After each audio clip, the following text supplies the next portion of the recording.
tous, je suis ravie de vous retrouver sur Monaco Info. Voici les titres qui seront développés dans votre journal. Nous ouvrirons cette édition avec l'Orchestre des Carabiniers du Prince qui donnait l'une des dernières répétitions avant leur concert de mercredi. Nous continuerons avec Stéphane Valéry qui visitait le centre de dépistage du CHPG. Nous vous dévoilerons les orientations 2015-2018 de la direction du tourisme et des congrès. Et pour finir, nous parlerons économie avec la Jeune Chambre économique de Monaco. Nous débutons avec l'Orchestre des Carabiniers du Prince qui donne rendez-vous au public ce mercredi à l'Auditorium Régnier 3 pour un concert de gala caritatif. À l'occasion des 50 ans de la création de l'orchestre, les musiciens seront sur scène accompagnés de différents invités. José Sacré assistait à l'une des dernières répétitions.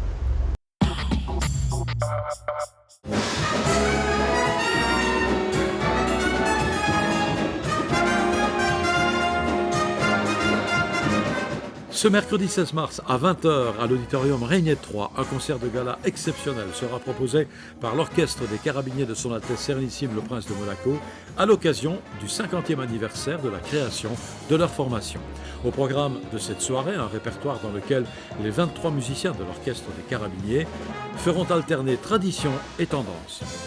Essentiellement de la musique connue, de la musique populaire, de la musique festive.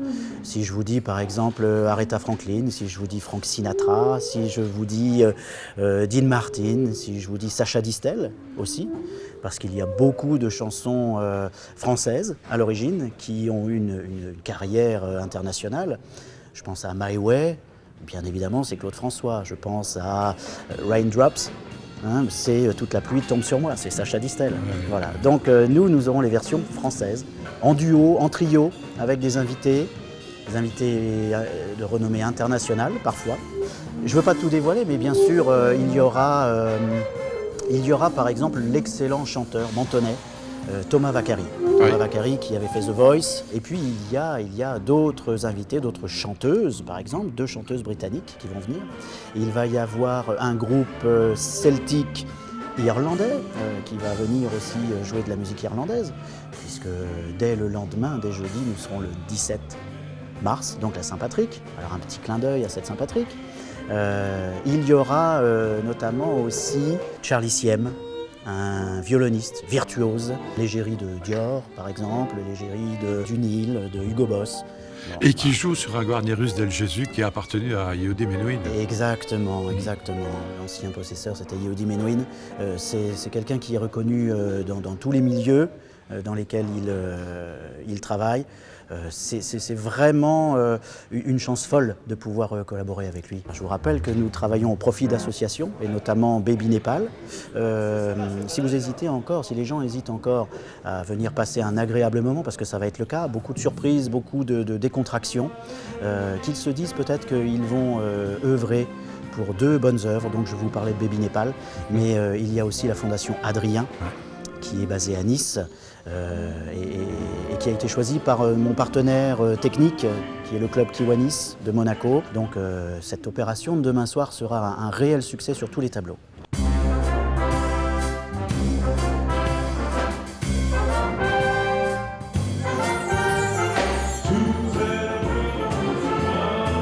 La devise de notre club, c'est servir les enfants du monde. Et cela va nous permettre de pouvoir offrir une coquette somme à l'association Adrien, qui s'occupe d'enfants très malades, hospitalisés la plupart du temps, et d'aider leur famille. Un soutien souvent psychologique et important. Voilà pourquoi nous sommes très heureux de ce partenariat et bonne soirée à tous. Et dans le reste de l'actualité en bref, son Altesse Royale, la Princesse de Hanovre, s'est rendue à la Villa Paloma pour y découvrir une triple exposition. Vous le voyez sur ces images, 3 artistes sont actuellement à l'honneur, Roland Flexner, Duane Hanson et Oscar Murillo. Prenons tout de suite la direction du centre hospitalier Princesse Grace où s'est rendu le conseiller de gouvernement pour les affaires sociales et la santé. Stéphane Valéry a visité le centre de dépistage de l'établissement. Sandrine Nègre vous livre plus de détails dans ce reportage. Les dépistages du VIH et du cancer colorectal étaient déjà possibles bien avant, mais c'est en juillet 2012 que le centre monégasque de dépistage est créé. La responsabilité du centre est confiée au docteur Daniel Rouison, entouré de 2 infirmières et d'une secrétaire. Une équipe qui travaille en étroite collaboration avec le docteur Pasquier, ici aux côtés du conseiller de gouvernement pour les affaires sociales et la santé. J'ai tenu aujourd'hui à me déplacer justement pour féliciter, rendre hommage à toute l'équipe composée d'un médecin, de 2 infirmières et d'une secrétaire. Les résultats sont là. L'année dernière, nous avons eu plus de 2000 personnes qui sont venues se faire dépister, notamment contre le virus du VIH, avec 15% donc d'augmentation de la fréquentation. Et c'est vrai que c'est un élément important d'une politique globale que nous voulons de prévention en santé publique à Monaco. Et la fréquentation de ce centre depuis sa création est en constante hausse. Il faut dire que plusieurs maladies peuvent être dépistées ici. Monaco a tous les atouts pour être un pays modèle en matière de dépistage, de prévention. Nous avons un réseau exceptionnel de professionnels de santé sur un territoire petit. Et puis nous avons les moyens, nous avons une volonté politique du gouvernement qui investit d'importants budgets pour que tout ceci soit gratuit pour la population. Nous avons aussi, je crois, une population qui est réceptive. Donc depuis de nombreuses années, le prince souverain m'a demandé de renforcer cette politique et je le fais depuis que je suis dans ces fonctions. Nous avons beaucoup investi. Nous avons aujourd'hui donc une campagne de vaccination gratuite pour les jeunes filles à partir de l'âge de 11 ans contre le papillomavirus humain qui est à l'origine du cancer de l'utérus. Donc c'est le cancer que nous pouvons prévenir par un vaccin, c'est le seul, donc il faut le faire. Et nous couplons cette campagne de vaccination à des campagnes de dépistage donc pour toutes les femmes adultes par des frottis. Donc nous avons aussi des campagnes de prévention contre l'ostéoporose. Le budget investi par le gouvernement princier permet au CHPG d'acquérir du matériel de pointe, à l'image depuis quelques mois de celui-ci, qui dans le cadre du dépistage du cancer colorectal a d'ores et déjà permis l'analyse de plus de 300 tests. L'innovation en 2016, c'est que nous avons fait venir en principauté les tests les plus performants, beaucoup plus performants qu'avant, qui détectent plus vite, mieux et de manière plus certaine les cancers colorectaux. Et puis pour cela, il fallait un automate nouveau pour interpréter ces tests. Donc depuis le début janvier 2016, nous avons acheté l'automate qui permet justement une exploitation idéale de ces tests. Donc là encore, c'est la garantie.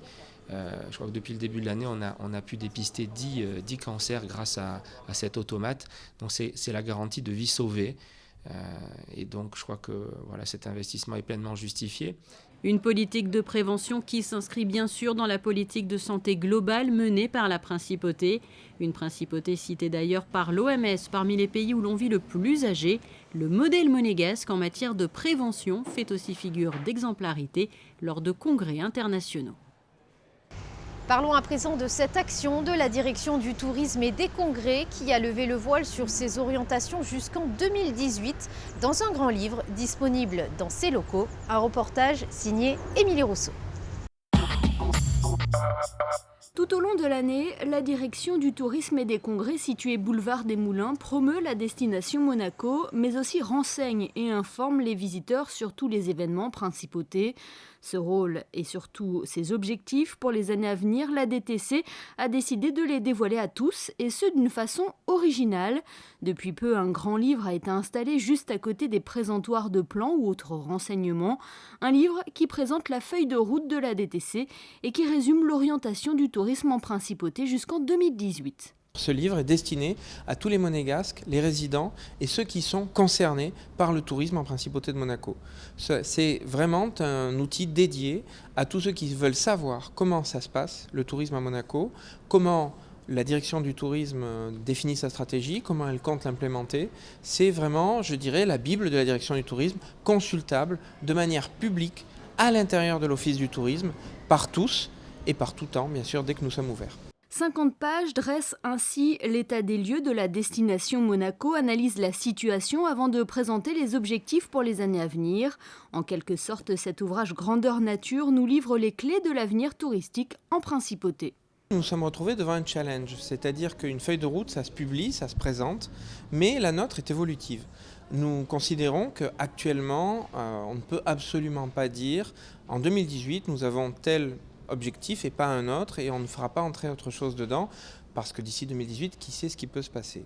Donc, notre idée, c'était bien sûr qu'elle soit évolutive, et pour qu'elle soit complètement évolutive, eh bien, on ne peut pas se permettre de l'envoyer à tout le monde, on peut juste se permettre de la mettre en consultation, et aussi, on a l'espoir que quelqu'un ait une bonne idée, on ne rejette aucune bonne volonté, et puis, c'est un petit peu comme une boîte à idées, quelqu'un puisse nous dire, écoutez, est-ce que vous avez pensé à ça? Tiens, non. Pas du tout, donc puisse venir marquer sur ce livre qui comporte des pages blanches. Ce livre, on peut rajouter telle idée. Et nous, on n'est absolument pas contre une idée. Quelques feuilles blanches pour partager ses idées ou tout simplement laisser une trace de son passage. L'orientation du tourisme 2015-2018 est donc consultable à la direction du tourisme et des congrès du lundi au samedi de 9h à 19h, ainsi que les dimanches et jours fériés de 11h à 13h. La Jeune Chambre économique lançait en ce début de semaine un tout nouvel événement intitulé Business Time. Ils étaient nombreux à s'être donné rendez-vous pour ce nouveau concept networking autour du tourisme d'affaires en principauté pour la première édition. Alexandra Pani y assistait. Le principe est simple, mettre en avant un pôle d'excellence de la principauté le temps d'une soirée avec la participation d'intervenants spécialisés de la place. Business Time, organisé par la Jeune Chambre économique de Monaco, est un nouveau rendez-vous trimestriel qui propose aux professionnels de développer leur réseau. Tout au long de l'année, on aura 4 événements. Le premier, ce soir, le 14 mars, est sur le tourisme d'affaires, en présence de la direction du tourisme et des congrès. Et pendant toute l'année, on aura des événements avec, par exemple, comme thématique, la finance et la banque, ou l'immobilier et la construction.